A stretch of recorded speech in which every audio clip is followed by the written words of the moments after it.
emotional about the hounding of the press and the paparazzi and how they were making her life miserable. So I think I did my job. A man who once woke up 15 million Americans every single morning now cannot walk into a New York restaurant without heads turning for all the wrong reasons. That is the reality Matt Lauer has lived with since November of 2017, when a single phone call ended a 20-year reign as one of the most powerful and trusted figures in American television.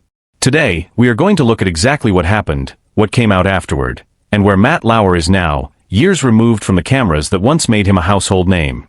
For 2 decades, Lauer sat behind the desk of NBC's Today Show, earning a reported $25 million a year and functioning as the calm, reassuring voice millions of Americans invited into their kitchens and living rooms before work. He interviewed presidents. He covered national tragedies like the Oklahoma City bombing. He anchored coverage of the O.J. Simpson trial. He built on-screen chemistry with co-hosts like Katie Couric, Bryant Gumbel, Savannah Guthrie, and Hoda Kotb that made mornings feel less like news and more like a ritual. By every outward measure, Matt Lauer was untouchable, one of the most bankable personalities in the history of network television. His path to that desk was not a straight line, and that is part of what made his story compelling long before the scandal. Born in New York City in December 1957, Lauer left Ohio University in 1979, only 4 credits short of a communications degree, choosing instead to chase real experience in local television. He worked his way up through small markets in West Virginia, then through a string of hosting jobs in Richmond, Providence, and New York, before landing a national platform on the short-lived ABC series Fame, Fortune, and Romance alongside Robin Leach. By the late 1980s, he was juggling sports coverage for ESPN, entertainment reporting for HBO, and local anchoring in multiple cities at once, building a reputation inside the industry as someone who could be dropped into almost any format and still deliver. That reputation eventually carried him to WNBC in New York, and from there in January 1994, to a full-time anchor role on Today, a show that was, at the time, losing ground badly to ABC's Good Morning America. Within a few years, Lauer had helped turn the ratings around, and in January 1997 he was elevated to co-anchor alongside Katie Couric, a pairing that became one of the most successful partnerships in morning television history. He would go on to also serve as a contributing anchor for Dateline NBC for 2 full decades, reporting on investigative stories and primetime specials well beyond the softer terrain typically associated with morning hosts. Then, on November 29, 2017, everything collapsed in less than 24 hours. NBC received a detailed complaint from an employee alleging inappropriate sexual behavior during the 2014 Winter Olympics in Sochi. The network launched an internal review, and by the next morning, Lauer was gone.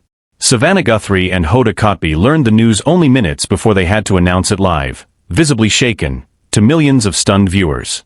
NBC's chairman at the time, Andrew Lack, sent staff a memo stating that the complaint included detailed and specific allegations of inappropriate sexual behavior, and that while it was the first complaint of this kind in Lauer's tenure, the network had reason to believe this may not have been an isolated incident.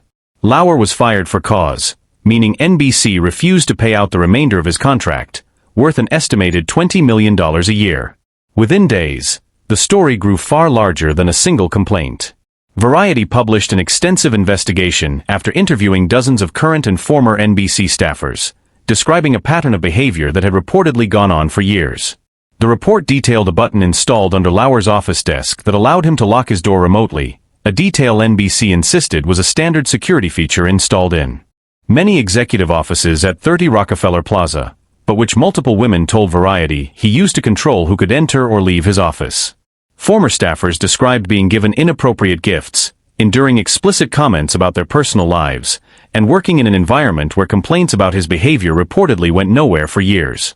One particularly disturbing account, involving a former Today Show employee, described an incident from the early 2000s that the woman said left her needing medical attention, and which she said she never reported at the time out of fear that doing so would end her career. What struck many people who read the Variety report was not just the individual accounts but the consistency between them, gathered from sources who had never spoken to each other and who worked at NBC across different years and different departments. Several described a workplace culture in which junior staffers felt they had no real avenue to report concerns about someone as powerful as Lauer, a dynamic that echoed similar accounts emerging elsewhere in media and entertainment during that same period. NBC publicly maintained that it had received no formal complaints about Lauer prior to November 2017, a claim that was directly challenged by some former employees who told reporters that concerns had been raised informally over the years and had simply gone nowhere.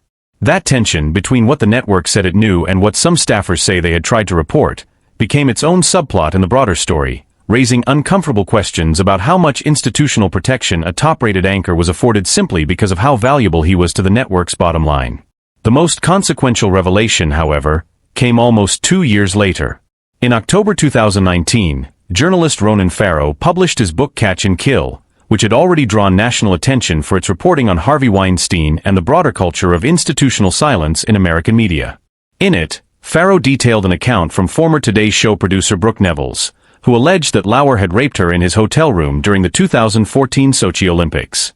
Nevils' account, delivered in graphic detail, reignited the entire scandal and placed Lauer back at the center of a national conversation about power, silence, and complicity inside major media institutions.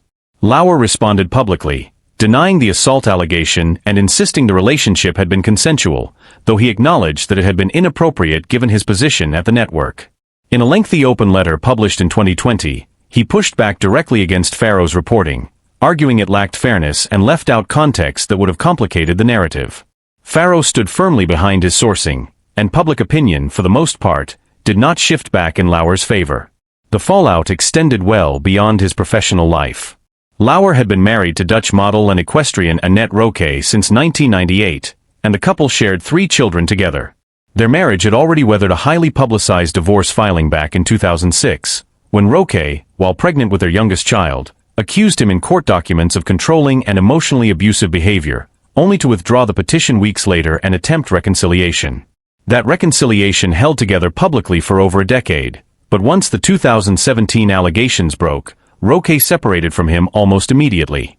Their divorce was finalized in September 2019, with reports indicating Roque received a settlement estimated at around $20 million, along with full ownership of the family's horse farm in the Hamptons. By most accounts, Lauer did not contest the terms. What followed was a period of near-total withdrawal. Friends and former colleagues have described a man who essentially vanished from the world he once dominated. He retreated to Strongheart Manor, the sprawling 14,000-square-foot Hamptons estate he purchased from actor Richard Gere in 2016 for $36.5 million, a property with 12 bedrooms, waterfront views, and a private tea house. He eventually listed it for sale, and it changed hands in 2022 for just under $41 million. Locals occasionally spotted him running errands or driving his children to school, but those who knew him described someone who had pulled almost entirely out of public and professional life, avoiding interviews, declining public appearances, and losing contact with many people who had once considered him a close friend. Financially, despite losing his contract and paying out a substantial divorce settlement, Lauer has remained extremely well off. His net worth is estimated at roughly $80 million, built over decades at the peak of network news pay scales. He has not returned to television, has not launched a podcast, and has not attempted any kind of public comeback, a notable contrast to some other public figures who faced professional consequences and later sought paths back into the spotlight. His personal life did shift, however.